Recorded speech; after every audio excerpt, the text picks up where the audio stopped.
China has moved back close to 10,000 troops from the Ladakh border as the winter peaked in the region.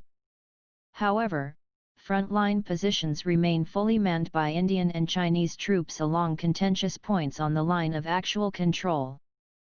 PLA moved troops deployed in depth areas by over 100 kilometers into Tibetan territory, as scope for any operations have diminished due to the harsh winter and heavy snow.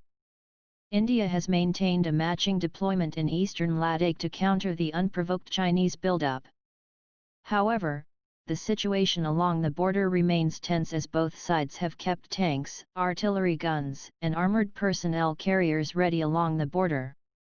The area is witnessing temperatures below -40 degrees. The deadly clash at Galwan, in which both sides lost soldiers, hardened the Indian position, with clear instructions given to troops that lethal force would be used to repel any attempts to intrude on territory by the Chinese army. India and Indonesia will soon hold a joint drill between their air forces, as they seek to strengthen bilateral military ties amid the ongoing border tensions between New Delhi and Beijing. In terms of military cooperation, we have strengthened from coordinated patrol in the Andaman Sea, that has been going on at least for the past 17 years. We have army-to-army exercises, navy-to-navy, and soon we will start Air Force-to Air Force, said Siddharto Reza Suridipuro, outgoing ambassador of Indonesia to India, in his address to the Ananta Aspen Center Monday.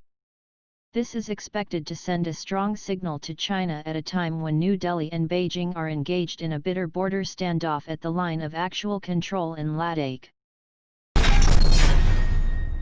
The Indian Army on Monday handed back to China a soldier of the Chinese People's Liberation Army, 3 days after apprehending him at the southern bank of Pangong Tso in eastern Ladakh, official sources said. The soldier was returned to China at the Chushul-Moldo border point in eastern Ladakh at 10 a.m., they added. The Chinese soldier was captured at the southern bank of Pangong Lake in the early hours of Friday after he transgressed across the Indian side of the line of actual control. India's Defence Ministry modified its procurement coverage final 12 months, paving method for leasing of army tools. In the previous few months, New Delhi has rented drones and naval weapons from Washington. India will equip its warships with 3 127mm medium-caliber naval gun from the U.S. Navy. Final month, New Delhi additionally inducted 2 American Sea Guardian high-altitude, lengthy endurance drones into its Navy on lease. What's extra?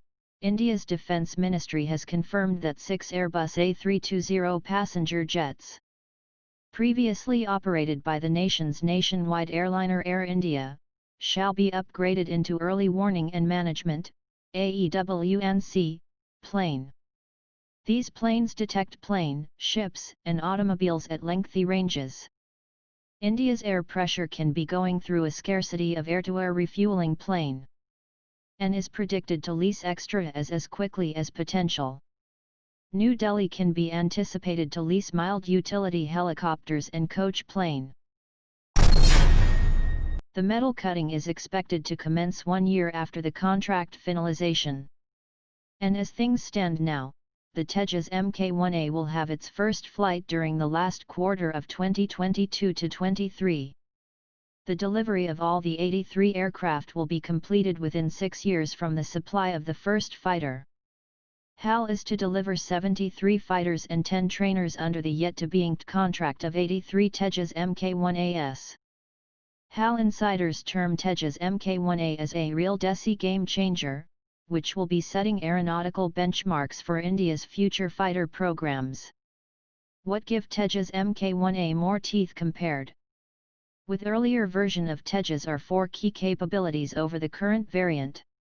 The major improvements are planned in operational roles, enhancing the combatability and maintainability improvements through incorporation of active electronically scanned array, AESA, radar, electronic warfare suite and beyond visual range, BVR, missile capabilities.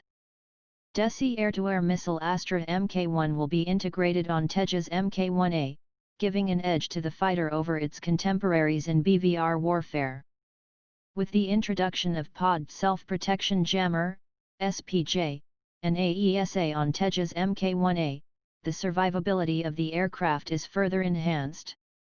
Besides, Astra NS RAM, Advanced Short-Range Air-to-Air Missile, the fighter will also carry missiles for long-range as well as short-range operations. This is in addition to prevailing store configurations to increase offensive capability, an official overseeing the program said.